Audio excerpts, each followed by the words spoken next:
আপনার সদস্যপদ নিয়ে নিপুণ আক্তার প্রশ্ন তুলেছেন। আচ্ছা, যখন নিপুণ আক্তার আমাকে নিয়ে প্যানেল করলেন, আমি কোথা থেকে আসলাম, উনি যখন প্যানেল করলেন আমাকে ভাইস প্রেসিডেন্টের নির্বাচন করালেন, তখন উনি কি ভুলে গেছিলেন যে আমি কিভাবে মেম্বারটা আসলাম?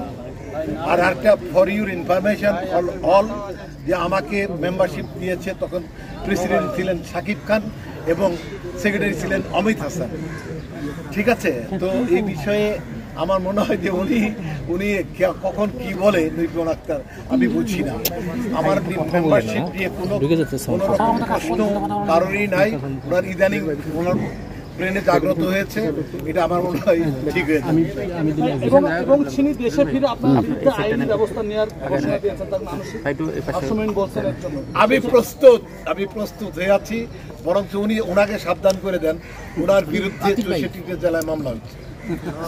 30 দিনে মামলা দেবো একদম। আমার যত ফ্রেন্ডরা আছে সবাই রেডি করে ফেলছে মামলা। আমি মত দেওয়ার সাথে মত না দিলে মামলাটা হচ্ছে হলো আমার মানহানি করা হয়েছে।